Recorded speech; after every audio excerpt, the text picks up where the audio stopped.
오늘 우리 청년들이 부르는 그 찬양처럼 우리가 하나님의 자녀가 된 것, 그리고 하나님의 은혜 가운데 거하는 것, 그것이 참 행복인 줄로 믿습니다. 오늘 시편 142편은 여러분들 누가 쓴 시편일까요? 그 표제에 보면 다윗이 쓴 시편이라고 소개가 되고 있어요. 그런데 특별히 이 시편 142편은 다윗이 어디에 있을 때 쓰여진 시편일까요? 여기 보니까 굴에 있을 때 지은 마스길 곧 기도다, 이렇게 소개가 되고 있어요. 표제가 보이시죠? 제 성경에만 그렇게 쓰여져 있나요? 거기 보면 그 시편 142편 표제에 보면 다윗이 굴에 있을 때, 특별히 다윗은 사울 왕을 피해서 약 10여 년 동안 여러 곳, 그래서 우리가 잘 알고 있는 그 광야라든가 또는 아둘람 굴 같은 곳에 이렇게 숨어 지내면서 피난 생활을 오랜 동안 하게 됩니다. 왜냐하면 이 사울 왕이 이 다윗을 시기 질투해서 자신보다 인기가 많고 또 이스라엘 백성들이 다윗을 따르는 것을 보면서 이 다윗을 그냥 놔두지 않으려고 했어요. 엄밀하게 보면 다윗은 사울 왕에게 있어서는 사위이기도 하고 또 블레셋과의 전쟁에서 골리앗을 죽이고 승리하게 했던 위대한 장수였어요. 그래서 왕의 입장에서는 다윗만큼 고마운 사람이 없죠. 그죠? 그런데도 개인적인 시기와 질투 때문에 이 다윗을 죽이려고요, 나라는 돌보지도 않고 왕이 모든 군사력을 갖다가 이 다윗을 잡으려는데 혈안이 돼 있었어요. 그래서 고비고비마다 수많은 그런 위험이 있었지만 하나님께서는 이 다윗을 어떻게 해요? 이 사울 왕을 죽일 수 있는 절호의 기회 2번씩이나 있었음에도 불구하고 이 다윗은 사울 왕을 죽이지 않습니다. 왜? 아무리 패역한 왕이라고 할지라도 이 왕은 하나님이 기름 부어서 세운 기름 부음 받은 자이기 때문에 이 왕에 대한 심판과 저주는 누가 하세요? 하나님이 하신다는 거예요. 그래서 하나님이 세운 종에게 대해서는 하나님이 심판하시고 판단하실 것이기 때문에 이 다윗이 자신이 아무리 억울하고 답답해도 사울 왕에 대해서 그 목숨과 생명은 손해되지 않습니다. 그러나 결국 하나님께서는 이 사울 왕을 어떻게 해요? 하나님께서 섭리 가운데 심판하시고 사울 왕의 대를 이어서 다윗을 이스라엘 역사 가운데 가장 위대한 왕으로 세우게 되죠. 그럼에도 불구하고 오늘 이 시편 142편은 다윗이 이 사울 왕을 피해서 여러 굴 속에 정말 피난하고 하루하루 목숨의 위협을 느낄 때 하나님 앞에 고백하고 찬양했던 기도의 내용이 시편 142편입니다. 여기 보면 마스길이라고 하는 표현이 나오고 있는데, 원래 이 마스길이라고 하는 표현은 교훈이라는 뜻이에요. 그래서 다윗이 자신의 인생을 이렇게 쭉 살아보니까 물론 하나님이 목동 때 은혜 주시고 또 왕이 되는 그런 놀라운 축복을 더해 주셨지만 자신의 인생 가운데 이 사울 왕을 피해서 굴 속에 피난 생활할 때 그 수많은 어려움과 위기 속에서 본인이 깨닫고 얻었던 아주 중요한 교훈이 있었어요. 그 교훈들을 후대에 자기의 자손들과 이스라엘 백성들에게 교훈하기 위해서 자신의 기도의 형식을 빌어서 쓴 시편이 142편이에요. 그래서 이 시편 142편에 보면 다윗이 자신의 인생을 통해서 경험한 우리 하나님은 어떤 하나님이신가, 내가 경험하고 내가 이렇게 후대 사람들에게 꼭 소개하고 알리고 싶은 그 하나님이 어떤 분이신가를 바로 이 시편 142편에서 노래하고 기도하고 있다는 거예요. 저는 오늘 이 말씀을 통해서 다윗이 만났던 하나님, 그리고 다윗이 경험하고 이스라엘의 왕이 될 때까지 하나님께서 놀라운 축복과 은혜로 채워주셨던 그 하나님의 역사하심이 오늘 이 자리에서 예배하는 저와 여러분들에게도 있기를 주님의 이름으로 축복합니다. 자, 오늘 본문에 보면 이 다윗이 고백하고 있는 우리 하나님은 누구신가? 바로 우리의 기도를 들으시는 하나님이시는 거예요. 할렐루야. 여러분들, 하나님은요 우리의 기도에 반드시 응답해 주세요. 그래서 여러분들 오늘 시편 142편은 시편이기는 하지만 그 내용이 뭐예요? 기도문이에요. 기도문.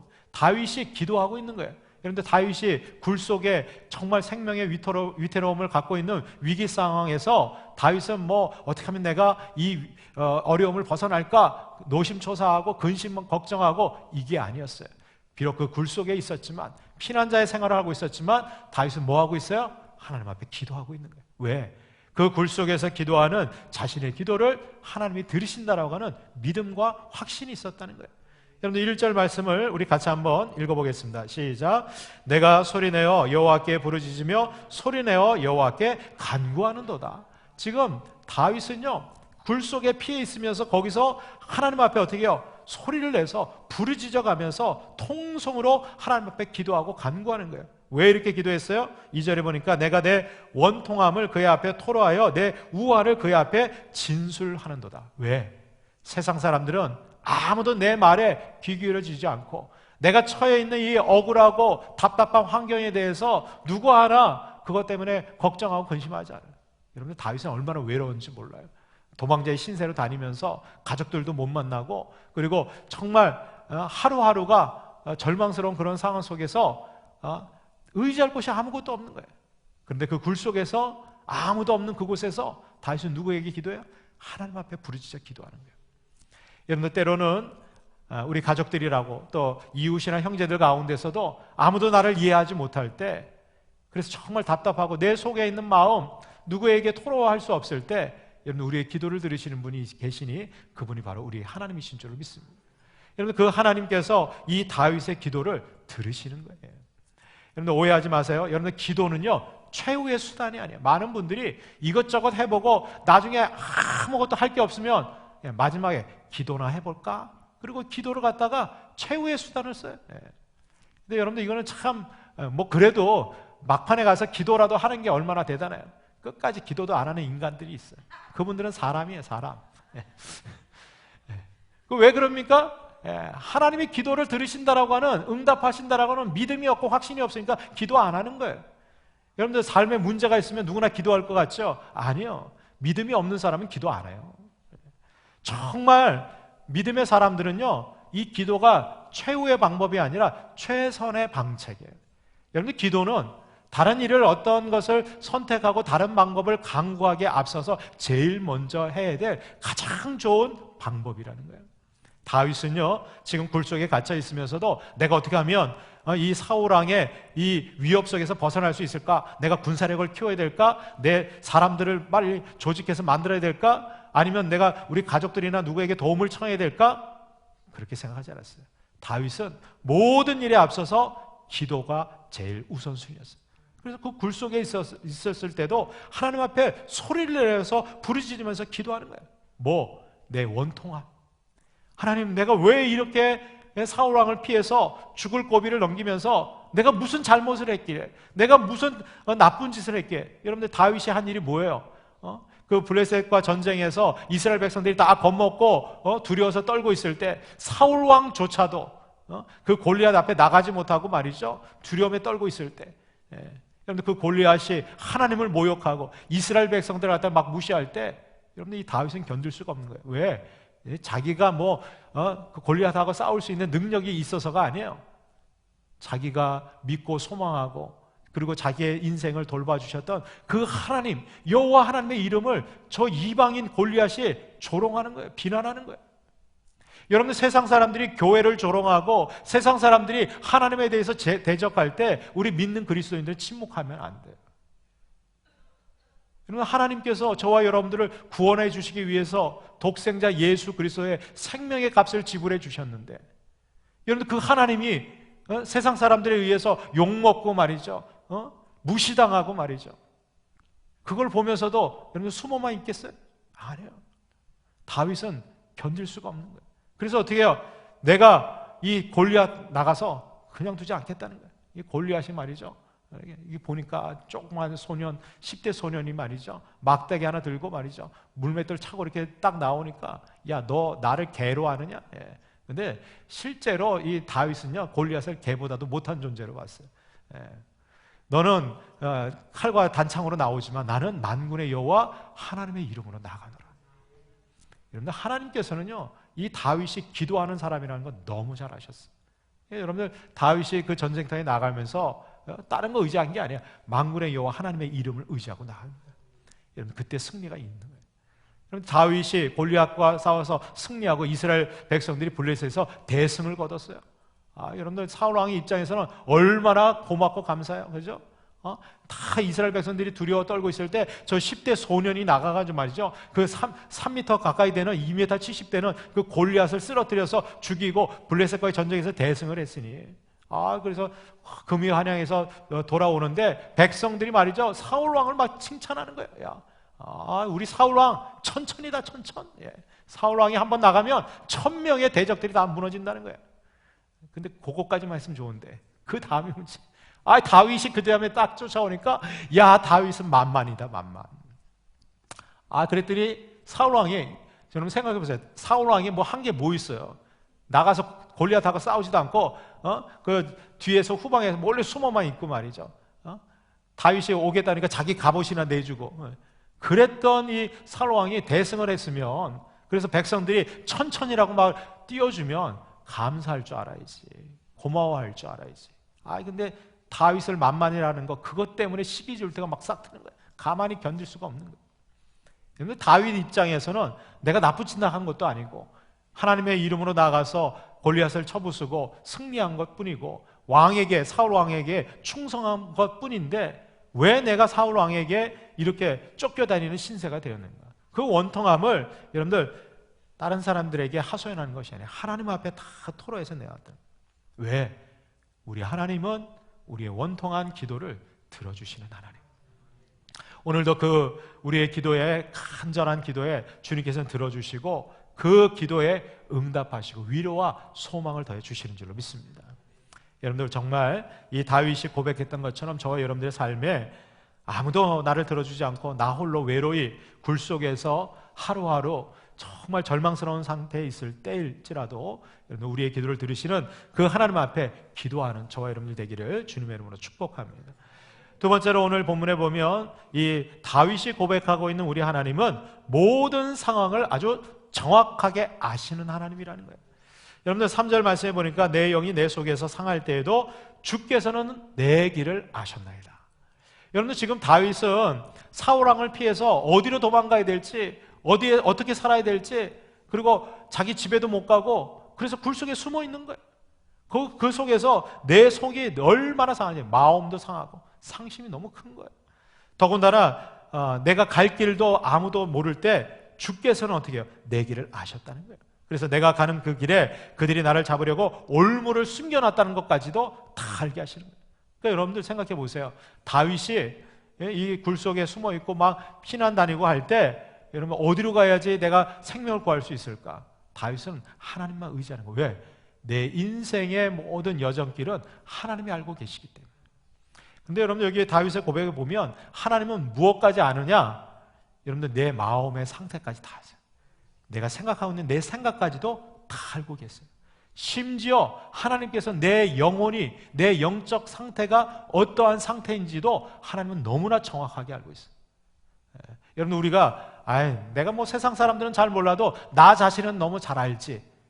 여러분들 제일 모르는 게 나 자신이에요. 제가 어제 성경 공부하면서 우리 집사님 또 우리 성도님 같이 얘기 나누는데 여러분들 부부로 살아오면서 몇십 년을 살아도요 그 인간 이해 못해요. 봐도 변하지도 않고 이해하려고 그렇게 많이 알았는데 오늘 와보니까 딴 사람이야. 그런데 여러분들 다른 사람에 대해서 아는 것도 참 어렵지만 여러분들 내가 내 자신을 너무 잘 안다고 생각했는데 가만히 보니까 자기 자신을 제일 몰라요. 내가 무슨 생각을 하고 살아가는지, 내 마음 상태가 어떤지, 내 영적 상태가 어떤지. 사람들은 나름대로 그냥 나는 괜찮은 것 같아, 나는 그냥 세상 사람들 볼 때 나는 그래도 좀 괜찮게 살고 있는 것 같아. 본인 착각이야, 착각. 근데 여러분들 우리의 상태를 누가 제일 잘 아세요? 하나님이 제일 정확하게 아세요. 우리는 자기 자신을 합리화시킬 수도 있고, 여러분들 아세요? 자기 자신에게도 거짓말할 수 있어요. 자신을 속일 수도 있어요. 남 속이는 것뿐만 아니라. 제가 이렇게 저도 이렇게 목회하고 이렇게 삶을 살아가다 보면서 깜짝깜짝 놀랄 때가 있어요. 이런 분이셨나? 이런 생각이 들 때가 있어요. 내가 그동안 알아왔던 분은 이런 분이 아니셨는데? 여러분들 뭐 천길 물속은 알아도 한길 사람 속은 모른다고요. 정말 모를 일이에요. 언제는 그렇게 막 속에 있는 거 다 줄 것처럼 다 얘기했다가 하루아침에 돌아서고 말이죠. 여러분 그렇게 사랑해서 결혼한 사람들이 하루아침에 그냥 남남이 되고 서로 원수가 돼서 살아가잖아요. 그렇게 절친이라고 뭐 베프라고 베스트 프렌드라고 그랬더니 하루아침에 말이죠 서로 으르렁대고 말이죠. 근데 여러분들 우리의 모든 영적인 상태, 우리의 삶을 여러분 우리 하나님이 모든 상황을 아주 정확하게 알고 계시다는 거예요. 여러분들 우리의 마음과 영의 상태도 아시는 이 하나님께서는 우리가 때로는 하나님의 뜻대로 행하지 못하고 그리고 죄악된 길로 나아갈 때 여러분 성령께서 근심하시는 거예요. 야, 그렇게 살면 안 돼. 너 그렇게 가면 너 멸망의 자리로 나아가는 거야. 그래서 오늘도 하나님께서는 저와 여러분들의 마음과 생각을 지켜주시고 이끌어 주시는 줄로 믿습니다. 여러분들 다윗은 그래서 하나님 앞에 기도하면서 자신의 속마음들을 다 고백하는 거예요. 그랬더니 하나님께서 어떻게 해요? 이 다윗에게 위기와 어려움 상황에 있을 때마다 어떻게 해요? 그 갈 길을 인도해 주시는 거예요. 여러분들 이 다윗이 사울왕을 피해서 거의 10여 년 동안 피해 다닐 때 그 다니는 그 길을 보면 정말 하나님께서 보이지 않는 손길을 통해서 성령의 인도하심을 행하고 있는 것을 보게 돼요. 우리 이제 은선자매도 프랑스로 가고 이렇게 하겠지만 또 우리 지원자매도 이제 결혼하면 장밋빛 인생이 아니야. 미리 겁주지 마. 그때부터 고생문이 훤하게 이제 시작이 되는 거예요. 연애할 때가 좋았는데. 그러나 여러분들 우리는 어떻게 펼쳐질지 모르지만 분명한 사실은 하나님께서 내 인생의 여정을 다 계획하고 계시고 또 우리가 연약하고 쓰러질 때 하나님께서 살 길을 열어주시고 또 우리를 구원의 길로 인도해 주실 줄로 믿습니다. 그래서 우리는 주님 믿고 소망하고 또 내 앞길이 막혀 있을 때 또 내 삶의 모든 상황이 정말 아무런 도움이 없을 때 하나님을 의지하고 나갈 수 있기를 주님의 이름으로 축복합니다. 마지막 세 번째로 다윗이 자신의 삶을 통해서 경험한 우리 하나님은 모든 위험에서 우리를 건지시고 구원해 주시는 하나님이시라. 할렐루야. 여러분들 4절 이하에 보면 다윗이 이렇게 기도하면서 고백하죠. 오른쪽을 살펴보소서. 나를 아는 이도 없고 나의 피난처도 없고 내 영혼을 돌보는 이도 없나이다. 여기서 여러분들 이 오른쪽이라고 하는 것은 자신이 의지하는 능력과 힘을 상징하는 거예요. 그런데 다윗이 얘기하는 거예요. 하나님, 내 오른쪽을 보세요. 내 오른쪽을 살펴보세요. 나를 아는 사람도 없고 나를 도와줄 사람도 없고 내가 쉴 만한 피난처도 없고 내 영혼을 걱정해주는 그런 동역자도 아무도 없습니다. 근데 여러분들 이것이 다윗의 현실적인 상황에 대한 고백이었다면 여러분들 다윗의 믿음의 고백이 있어요. 5절에 보니까 여호와여 내가 주께 부르짖어 말하기를 주는 나의 피난처시오. 할렐루야. 다윗은 내가 쉴 곳 피난처도 없지만 주님은 나의 피난처시라는 거예요. 또 살아있는 사람들의 땅에서 나의 분깃이시라. 할렐루야. 여러분들 분깃이라는 게 뭐예요? 내 몫이라는 거예요. 하나님이 내가 이 땅에서 살아가는 동안 하나님이 내 몫이라는 거예요. 이건 뭐예요? 여러분 여기서 몫이라고 하는 이 분깃하고 똑같은 말이 기업이야. 기업. 하나님이 나의 기업이시라는 거예요. 나의 축복이고 내가 이 땅에서 살아가는 모든 삶의 기반이 되는 그런 복이 바로 하나님이시라는 거예요. 다윗은 내 주변에 실제로 나를 도와주고 나를 함께 피난처로 삼을 수 있는 그런 대상들은 전혀 없지만 오직 하나님만이 나의 피난처시고 나의 분깃이 되어 주신다는 거예요. 그래서 다윗은 이렇게 기도합니다. 나의 부르짖음을 들으소서. 나는 심히 비천하나이다. 나를 핍박하는 자들에게서 나를 건지소서. 그들은 나보다 강하니이다. 그래서 다윗은 사람들에게 도움 구한 게 아니에요. 누군가에게 가서 손 내민 게 아니에요. 하나님, 나를 구원해 달라는 거예요. 나를 이 모든 대적자들의 나보다 강한 저 대적자들의 손에서 나를 건져내 달라는 거예요. 여러분 7절 말씀을 우리 같이 한번 읽겠습니다. 시작. 내 영혼을 옥에서 이끌어내사 주의 이름을 감사하게 하소서. 주께서 나에게 갚아주시리니 의인들이 나를 두루리이다. 할렐루야. 여러분 다윗의 이 7절의 고백을 가만히 보시면 여기 내 영혼을 옥에서 이끌어내다. 여러분들 내 영혼이 저기 수월 그 음부에까지 떨어지게 된 거예요. 이거는 멸망당하고 심판당하는 거예요. 그런데 거기서 어떻게 해요? 이끌어내서 주의 이름을 감사하게 해달라는 거예요. 그래서 결국은 내가 어떻게 되는 거예요? 내가 주께서 나에게 갚아주시리니 의인들이 나를 두르리라. 여러분들 하나님이 우리를 구원해 주시면 의로운 자들, 구원받은 하나님의 백성들이 살고 있는 영원한 하나님 나라 천국에서 우리는 안식하게 될 줄로 믿습니다. 다윗은 내 인생이 이 굴 속에서 비참하게 끝나는 것이 내 인생의 결론이 아니라는 걸 알고 있었어요. 여러분, 우리 그리스도인들에게는 우리의 인생의 결론이 벌써 나 있어요. 우리의 결론은 뭐예요? 영원한 하나님 나라 천국에서 영생과 안식의 삶이 우리에게 주어지게 된 줄로 믿습니다. 그래서 여러분들, 우리가 이 땅에 살아가면서 우리의 소망은 하나님께 두고 살아가는 거예요. 여러분들, 우리의 이 땅의 소망은 그냥 이 땅에서 잘 먹고 잘 살고 사람들에게 명예와 권세 얻고 행복하게 사는 것이 아니라 영원한 하나님 나라, 의인들이 거하는 그 천국을 바라보고 살아가야 될 줄을 믿습니다. 그런 자들에게 여러분, 하나님께서 오늘도 내가 떨어지고 넘어지고 또 깨지고 상처 입을 때 우리를 붙잡아서 구원해 주시고 의로운 하나님의 백성으로 살아갈 수 있도록 오늘도 저와 여러분들을 인도해 주실 줄로 믿습니다.